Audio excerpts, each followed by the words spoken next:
Hello everyone, my name is Davik, and I hope all of you are staying safe during these crazy times. I know for myself, as you can see, my beard is really growing out here and I should probably get to shaving it, but it's quarantine time, so we'll see how that goes. But anyway, that isn't the focus of this video. Today, I actually wanted to talk about why I'm so excited about the SpaceX launch that just happened. And I know a lot of you have probably heard about the hype, and some of you are probably as hyped up as I am, but some of you might also be asking, why is it such a big deal? Why is everybody going a little crazy about it? And so I wanted to give in my take about what makes it so exciting for me. And with that said, I hope you enjoy the video.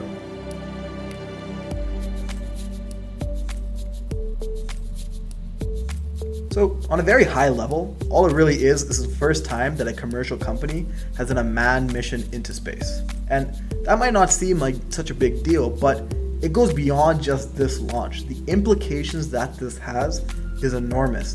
And I'm here to explain why, for me, it means a whole new generation of spaceflight. So historically, only governments have actually sent people into space. Of course, in the last couple of years, we've seen some satellite launches and stuff like that from commercial companies, but they've never been comfortable enough to let a commercial company send a manned mission, just because a commercial company has never had the resources or the technology in order to do that comfortably. And so this is a very big thing, because not only did SpaceX say they were going to do it, but they did it, and they validated that they can do it. And that is very exciting. Commercial spaceflight is required in advancing the way we explore space, and for me personally, I think three big changes that it brings is very important in the future of how we explore space. One of the most exciting things that commercial spaceflight offers is the ability to lower our cost per launch. And to sort of set the stage here, one launch of the space shuttle program used to cost $450 million. That is a lot of money. While in comparison, the Falcon 9 that just launched with a $60 million price tag, with $50 million coming back with the reusable rockets that SpaceX has. That is a big cost savings and is necessary in order to have more companies and more people enter the space industry.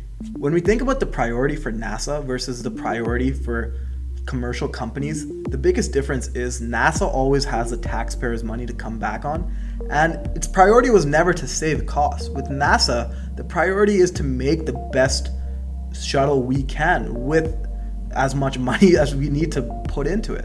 But for commercial companies, they can't necessarily do that because they have a certain budget allocated to build the rocket and then launch it. And if they go over that budget, they don't necessarily have the capital in order to get past that. And so that is really a big fundamental inhibitor for a lot of entrepreneurs to get into the space. But with the SpaceX launch, as we've seen, a company was successful in making a relatively low cost launch. And this can really enable more people to enter the space because the capital requirement is now lower. If we want to make commercial spaceflight an everyday thing so tourists can go up into space, we have to bring the cost per launch. And Elon Musk and the team at SpaceX knew this. And that's why one of their first main priorities was, how do we get a cheap rocket? So how does SpaceX do it? Well, originally they were thinking about importing the rocket from Russia. But after that fell through, on the plane ride back, what Elon realized is that if they build their own rocket in-house, they can save a lot of money, because what NASA was doing was pulling parts from all over the country, all over from different places. While if SpaceX can find a way of building it in-house with their own materials and their own processes, what they can do is really cut the cost because they have oversight on everything. And this is how SpaceX was able to take that idea and make it into a reality, a low-cost rocket into a reality. Because what they did is they fabricated it all in-house, saving a lot of those costs that NASA and other organizations had previously. Another thing the team at SpaceX realized is that every launch itself costs so much money, and all the money that you invest into the launch is gone after the rocket goes up into space. So how did they address that? And that's what I touched on earlier, the reusable rocket model. And this is really important because if you were to have launches come down to a very cheap point, it can't just be a one-use rocket. It has to be a reusable rocket. And with the innovation that SpaceX has made, we're one step closer in getting to that. So So why is this all important? Just because SpaceX has had the success, how does it make any big changes to the industry? Well, the big thing is now other entrepreneurs can see SpaceX's model come into fruition and be successful, and that can incentivize them to also get into the space. So now what does this all mean? It means that because SpaceX has now shown that this model is possible and that to some degree it can be profitable in the future, now more companies and more entrepreneurs are going to enter the space. And this is really important for the next key thing that the age of commercial spaceflight happens, which is rapid innovation. After the space race, we've really seen a decline in the amount of innovation we've made in the space industry because governments aren't as incentivized to promote the technology. Of course, during the Cold War, because they wanted to be the first one onto the moon other than Russia, the US government was really incentivizing the space program. But now, it seems to be a big taxpayer's burden.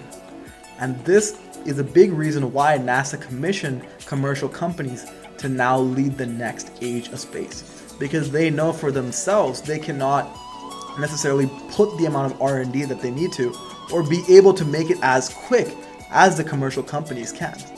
And this is really exciting because now that NASA's commissioning them, we should see more innovative space rockets and techniques to get us further into space or to get us more faster into space as well.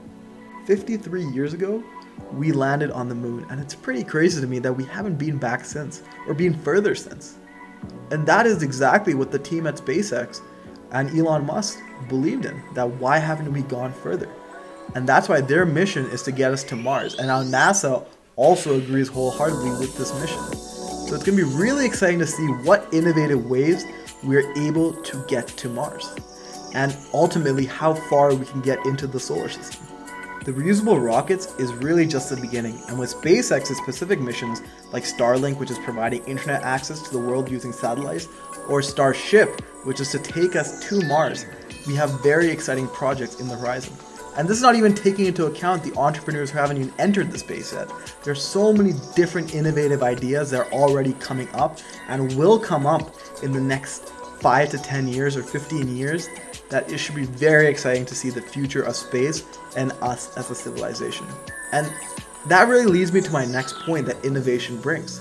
All of this is super exciting because one day it will lead up to us becoming a multi-planet species.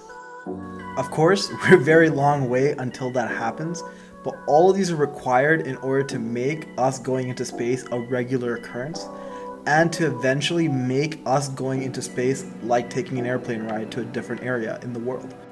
Making interplanetary travel a legitimate thing is obviously going to take some time, but these innovations and this lowering in cost is required in us making it a reality. And if we want to start moving towards that, we have to start making that change from now if we want to see that in the next 80 to 100 years. Of course, it's going to take a long time, but I definitely can see a lot of rapid innovation happening in the space, which allows us to really have it as a reality. And I think this is a momentous occasion because since the dawn of time, we've been looking into the stars and wandering into the unknown. Us going into space was such a big step to begin with, and us getting to the moon was an even bigger step in showing that we can go into other planets and actually survive into space. It's not just a complete black zone that we have no understanding of. We can also overcome it and survive in it. And with us becoming a multi-planet species, that takes it one step further. That we can no longer just survive in it, we can thrive in it.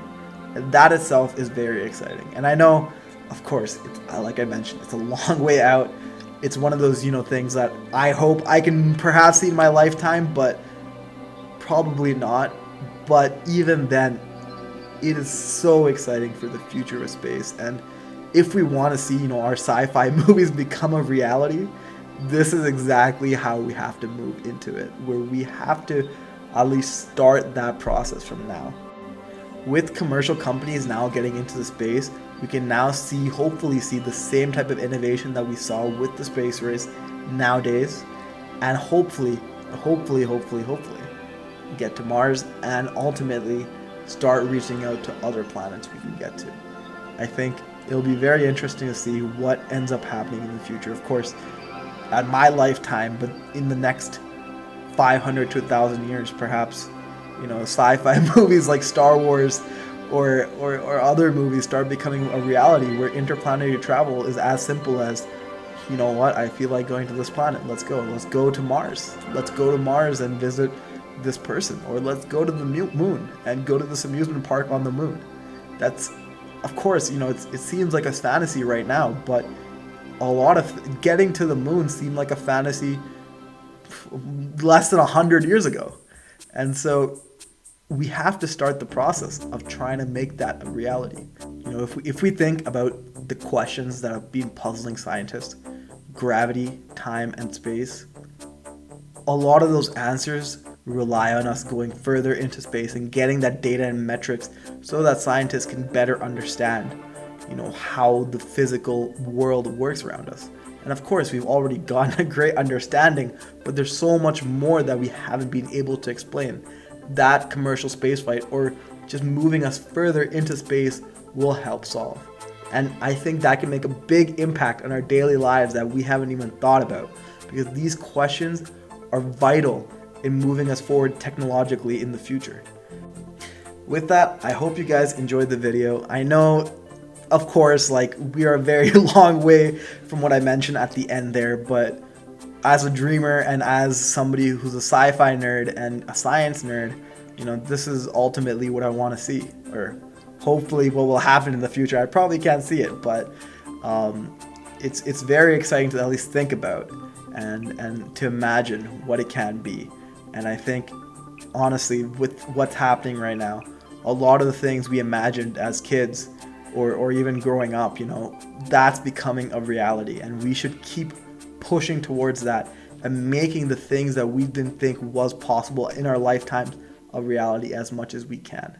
Leaving the next generation as excited about space as we are and wanting to push those horizons is our duty as a civilization. And I'm very excited. Anyway, I hope you guys enjoyed the video. I have more product analysis, tech analysis, just personal videos coming out. I'm just going to explore all of them, but I hope the style worked as well. Please leave any feedback that you guys have. This is my first YouTube video, so of course there's a lot I can definitely improve on, but I want to put this out there, get some feedback, and see how I can improve, because it's definitely something I want to try doing more of in the future. But overall, thank you so much guys for tuning in, and I will see you on the next one.